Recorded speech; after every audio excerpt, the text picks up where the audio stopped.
tu hi ke hi select series USA Zion believer chada pastor katun chu ma liu kise le kadaling te hi rengun le an umme tunai te tina le ada kha kafanu nse le rengun le tun kan join mi sela kailom ta tak tu hi awai ni na one city of missionary hin thong tachim ko nak chan tha chan sung loi ka mu cha kailom be ta tak le online in zau mi pol jong adang chu hi kale USA le mi pol cha chun good morning se ko lai khi kale ko ram le si se khi kale mi pol cha chun good evening si te lai ti ni te kha jisu krimin kan chi bai na ti ni te kha tlom palte chim ga du le tu nia boy pa tha tok chun le hi ka thong tha chim ko nak chan tha an kan pe tu koi klong chung zonga kai long ta tak ti mi te kha chim than ka du chun yang len sung donga na o kan ka thei te ka na thiam tok thun san ti kha chim ga du la hi ka tel mi kan di lak chunga boy pa tu ni ta chon kan pe kau se le tu ni bible rel ka du mi chu siang pa rang pakhat na a me pa fra angan pa fra a me kulali selai siang pa rang pakhat na angan pa fra a me kulali selai kai re lai chun solomon chu alung chungi phim nak pathian ni achia mi thei ok khan valei chung mi di lang ni khan an fu kan rel mi chathiang boy pa ni thlechuan kan pe kau se lek tom palte hi ka hen kol ni chun hitin atial le solomon I nalong ngai phea ta khin tum pe ro mu to pinya ko mi chi ta apang no di cha ya an to ngam nyen na ro ko phula ja I sela hi ka hin tlang tar ka du mi cho phim nak pe tu pathian kolin che zai dakan te ja pinya ko pi to phea phim nak pe tu pathian ti mi te ka tlang tar nak stela tompal te thla cham na kan nei na lai boy pa kanilom tuk chun tran dam le lom ten kan thawi tu nabia hi chem neng ka se changi boy pa achim tu jong se angai tu jong se boy pa betak ten nang ma he nai niam ten kan kal chin leng mangi na du ning te in boy pa valeya betak te kan nun kho na nang ma tu ni na tharau ni boy pa jong zalen ram kan throilo na du ning ten kan nun kho na nga boy pa hi sarmon jong he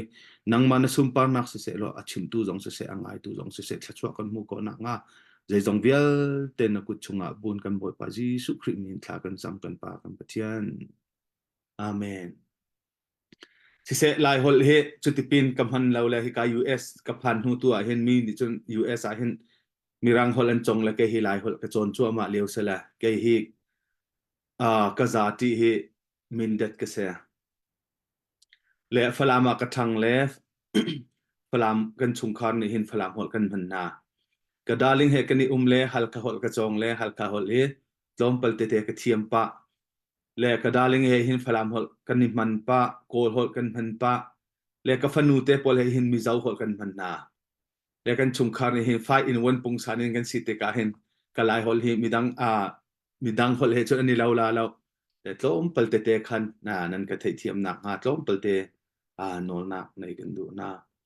sia chon bible le ya kan kal na lai tu nai te karel ben tu khan solomon siang parang thinlung chunga pathian ni hin phim na pe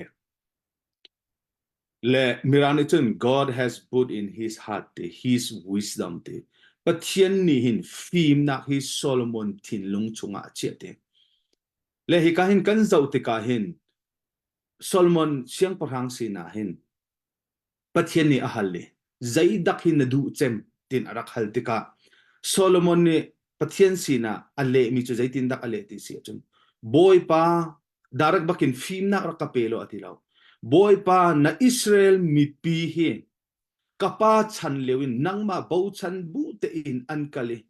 nangma he adang le ahin ankan sollo na nga khaban tuki betakte management thiam kho nak tu hi boy pa rakapete hi kain ka ur ta tak mi chu solomon siang parang ni boy pa sina ahal mi bia te hi se boy pa na mi pi Israel mi pi ni hin na du nak te in hi ankal thiam na nga keima zong hi an siang parang ka si cha nang ma na du lau pu ping kalmi kasilawi nang ma na ote thai bu e na mi pi hi na du zong bakin kapa chan David lewa khan akal ning te in kal na se ti mi tu hi rakapelo tin hin pathian sina hal akha cham mi te boy pa ni adu tuk cha phim nak long apelawin zaidak achapri ti achun holy blessing antila valai room na ki to ko boy pa ne chapri cho cha kan nun na ka te pathian sina kan halte ka hin boy pa phim nak rakapelo kan ti mi kan halte ka hin zai bantok phim nak sa na o kan apoi si cha phim nak sing ha mo kan mai sumpar nak sing ha mo zai bentuk phim nak kan hal ha mo nan he kain King Solomon ni chum boy pa sina ahal ni cho boy pa nami pi hi nang man du lau zongin an kal sual lau na nga an siang parhang asimi kay mani hin kapa chan lewa David ni nadu ning ten ashuay bantukin kay ma zong ni hin Israel mipi hin nadu zong ning te in shuay na kay ma zong ni nadu ning te in zul ko na nga film nak tu rakapelo ti bantukin ahal kan ma chiêu hi te boy pa kan in chung khar cha jong se kan krifa bu cha jong se kan rampi cha boy pa nadu ning te in kan kal khona nga boy pa film nak rakape ti tha kan chammi se ngamo kan pumpak chewa te boy pa nadu ning te in kakal na nga boy pa nadu ning te in kakale nang masumpar na nga betakte kaltiam tu kasi ko nang ha boy pa film nak rakapelo tihin Solomon siyang parang bantukin ni chacham tiam tu kan singamo ahal tiam tu kan singamo lahi kahin Solomon siyang parang hika war tuktika film nak pe tu pathian sinahin ahal me he boy pa cha ahal kan ni te hi film nak pathian sinahin kan hal tikahin kan ma pumpak cha singamo kan krifa bu chalo nga singamo sila wachun kan family chalo nga singamo zai bentuk singa kan ram hi buai chu ama lewa kan tikahin kan ram mi pi kan suai na ka tehin boy pa film na rakapelo ka film na ni hin kan malai mi pun za te ni hin na du nak betak te kan thaina ha a huai tu sio ka boy pa nakachia cha hin boy pa na du ning te in ka huai kho na ha film na rakapelo tituhin kan tacham mi sanga mo silawin kay mahikat siyam chem kay mahikat kati ko chem ti lay tuin mo film nak lay patien sinahal ni kan siko kan singha mo kan sisual nga mo ti jong hipetak ten malema kan ni check up how le Solomon siyang parang ni chun boy pa namipi ni nang manadu ning te in ankal sul law na ha kay jong he Israel laka siyang parang nakachia mi si cha nadu law pung sampin ka sual nga mo kapa chan lewa nang manadu ning te ankal bentuk te in hinakin chat deu in kakal ko na ha film na rakapelo titun ahal bentuk te in kanzapi ni hin boy pa sina betak te in boy pa film na hal khau tu kan si ko na ha boy pa tu ni thachuan kan pe kau se chu cha pe King Solomon he siang parang lakahin a film chemi siang parang tin hin Bible chunga kan mu kho mi kise siang parang pakhat na ame pakha pakhat na kin kan zawa chun kan zau chu ama chun Queen Sheba ni to ko siang parang Solomon a film na ke ava zau long man selawin pathian he ani pe tlai ning hi amu ko Sheba siang parang nu he Queen Sheba ni he zum lau tu zum lau tu se zum tu man selaw zum lau tu asi bu in siang parang Solomon abiyami pathian amu ko hikan mirahol at zaitin tak atial ti chun his relationship with the Lord te pathian le Solomon ani pe tlai na ke Queen Sheba ni chun amu ko zum lau tu ni hin Solomon le apathian ai ani biyami an relationship ni to ko ani pe tlai ning ni to ko Queen Sheba ni amu ko kan ni dite boy pa phim na rakapelo afa le pol kan si cha a midang ni an kan zau tika hin kan pathian hi an mu khau nga mo kai ma le kai ma jong tha jang ka pek ton me chu USA a pathian rian ka tu ni pastor ka tuan tika an ka mu pawa hin ka mui sampi lo ngi an bu nga mo silawin ka biak mi pathian hi an bu nga mo Solomon ni a phim tu ke anti kau na te in Queen Sheba ni amu mi chu Solomon phim nak long man salawin a biak mi pathian hi do ko amu chol chen kan lai mi ni te hin boy pa nang ma navel thong hibantuk tian kan siko kan ti ka hin kan pathian hi an bu ko nga mo 2014 15 ro nga hin lai tlang ka kal tika thum ka chim na ka chim ton mi chu jai dak si te lai tlang chu zoom tu kan sin tika jai zong vial te kan tuan mi a hin kan dung lei kan pathian hi an bu khau nga mo ti hi challenge karak to ton mi kise biak in ngan pi an sak na lai le chu pathian do na kin biak in ngan pi kan sak na tika biak in kan ngan mi tika hin kan biak in ngan mi chung an pholo na kan chia sul nga mo silawin kan biak in an hu tika hin o kan biak in ngan bentukin kan pathian hi an mu khau nga mo ti hi betak ten ka thin lunga minau pol jong karak ruwa bal mi kise Queen Sheba ni chun Solomon afim tuk ti long man silawin Solomon le pathian ani pe tai na ki mu ko ti hi kain kan mu ko chu cha pe Queen Sheba ni avakali Solomon sina chatana zai zong vielte anei mi avahali a thai du mi zai zong vielte avahal tika Solomon ni zai zong vielte alet ko vierte kaka Solomon phim na kan ti kau na chatiang ni achimi chu boy pa ni Solomon thinlung chunga hin te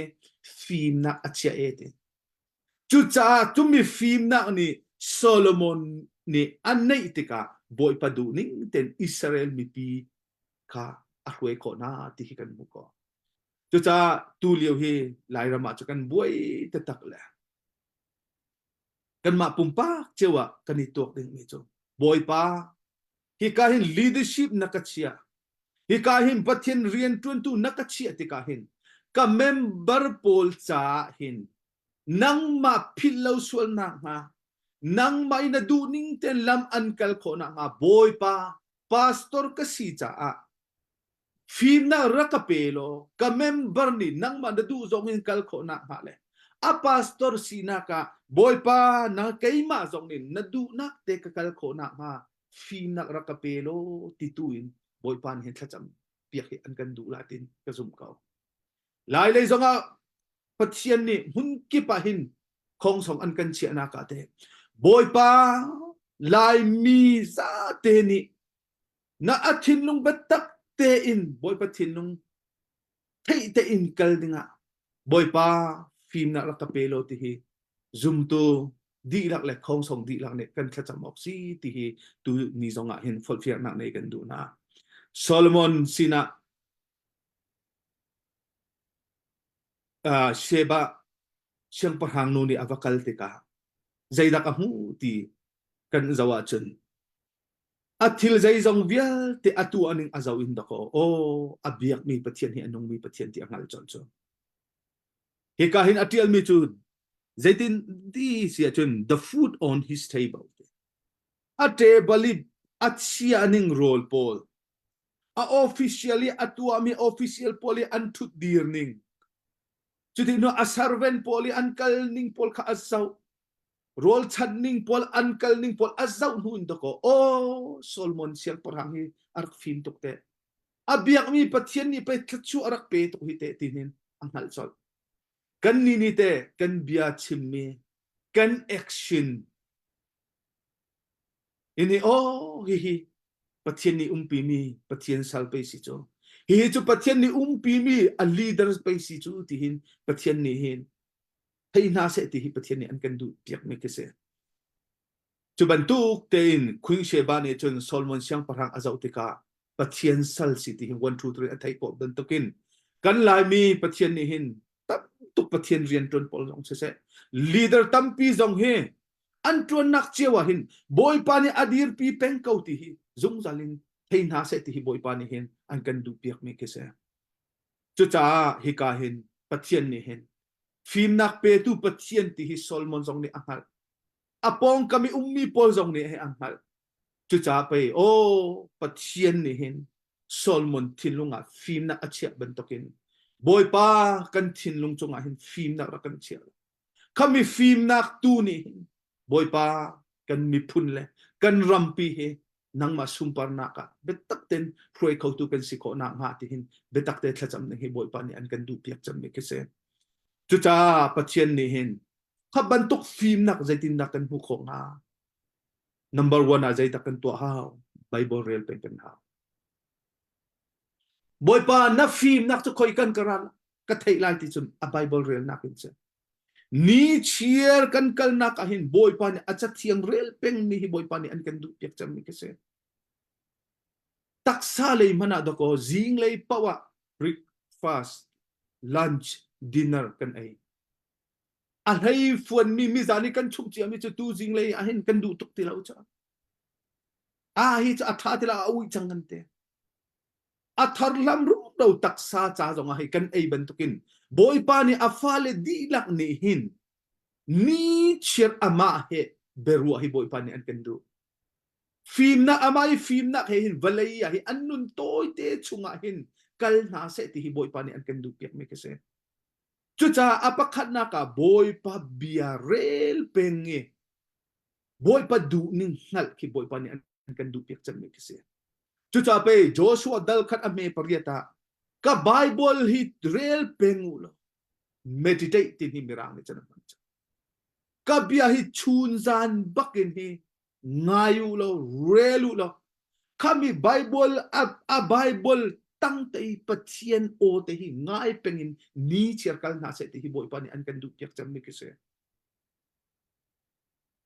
chu cha pakhat na ka bible re pengi pathian du mi kol mi afale pol si ka boy pa ni an kan du piak cham kan har zonga si se kan nuam zonga si se zaiban tu kan nun kan ton zonga hin pathian fale pol boy pa ni an kan du piak cham mi chu zai tak se so a bible really athit lung thai bu te in kal mi ka boy pa ni an kan du piak cham mi se kan lai mi pol zong tu chu har sat nak tam tu kan ton ko la zung zali kan ton la la Israel mi people zong hi har sat nak tam tu an ton ko hi ka hin Joshua sina ka kanam rama na lu chang la Moses athi chang he nang mani Israel mi pin na khuen hala titika ati chu minau si bantokin ati le boy pa zaitin he ka khoi kho la ti tha jang la lo ti vai thum bak boy pa ni Joshua sina tha jang ape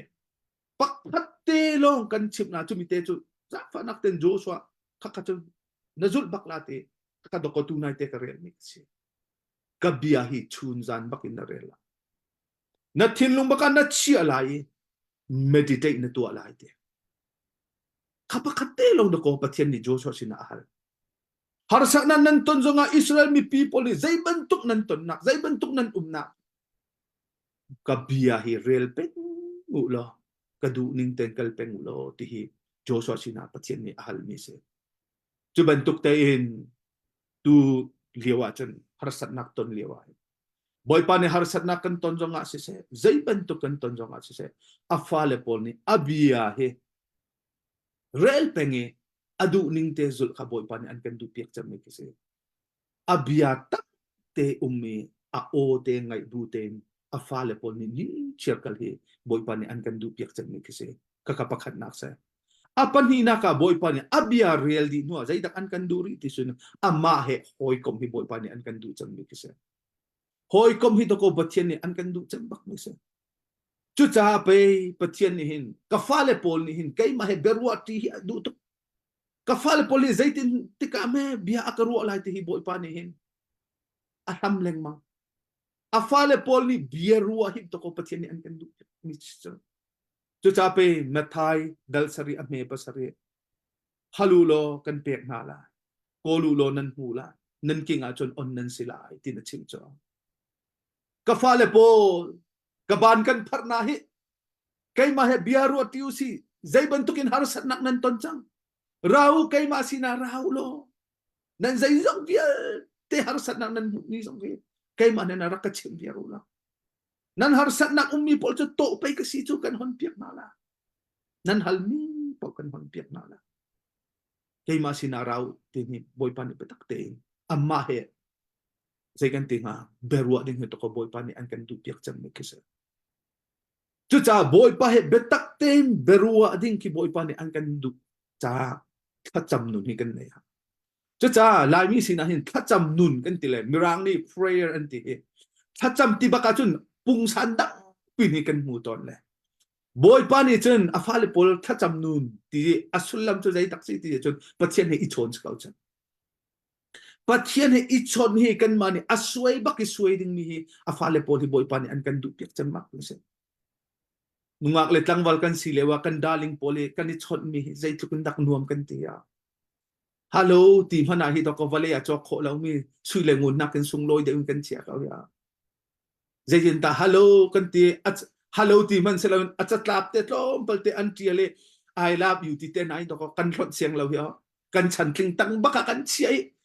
thang khat rong kan thang zan na ji pakat rong ma kan lak kan zawi a bua kan ti kan chi aria tuak ne ko zai tukin dak kan suilan mo kan zawi I love you pathum long se ko chu kan zawi adong in dong khau lao aya asetal ning khaban tuk ko boy pani oh kachat siang hi khaban tukin real na se I love you ti kan real po hin kan daling o te kan nakwa alut fian tuk ning khaban tuk tay do boy pani hin a o betakin kan ma chungahin thai na se ti boy pani an kan du piak mi kise chu cha apakhat na ka a bible hi real na se lo apan hi na ka kai ma he ni cheer he ni cheer pak he i chon na se ti boy pani an kan du piak mi kise le adong nak pathum na ka chun kani chon tika boy pani afale pol ni cheer harna kan to na se nuam na kan to na se zaiban tu kan to na se boy pani hin abia in an kan chip mi te in kan practice nun ning hi boy pani an kan du piak mi kise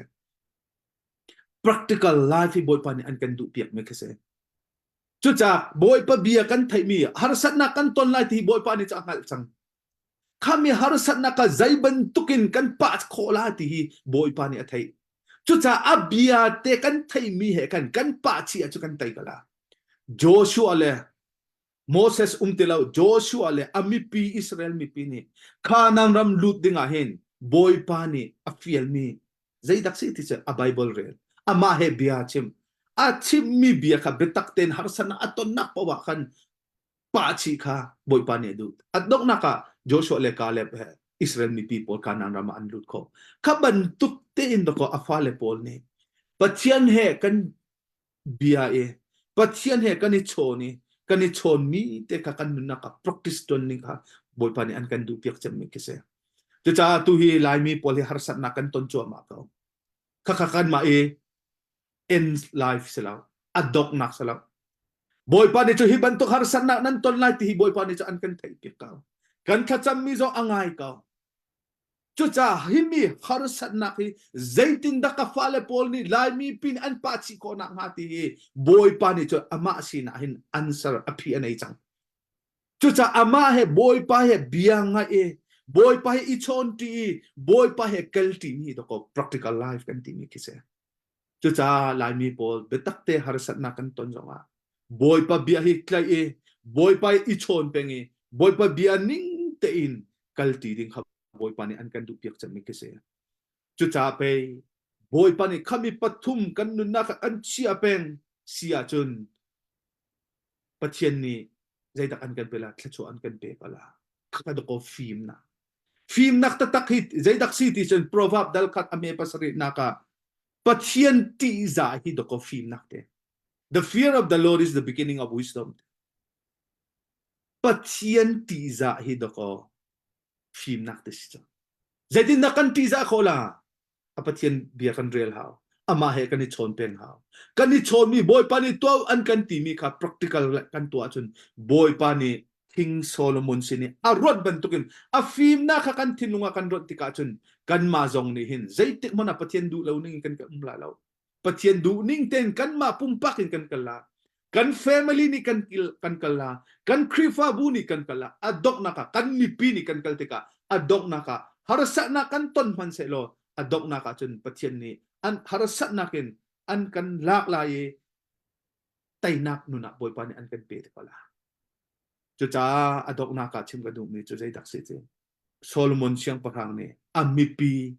shuai thiam ko na ha pathian sina fim na ahal bantuk te in lai mi ni tu harasa na kan ton chu ama lewa hin hau chiêu ni hin boy pa phim nak Solomon bentuk phim nak rakan pero kan mi pini nang ma du ning tengkal ko na ha shuai tu kasi ko na ha boy pa phim nak rakan pe kau din ta cham thiam tu za te kan si ko na ha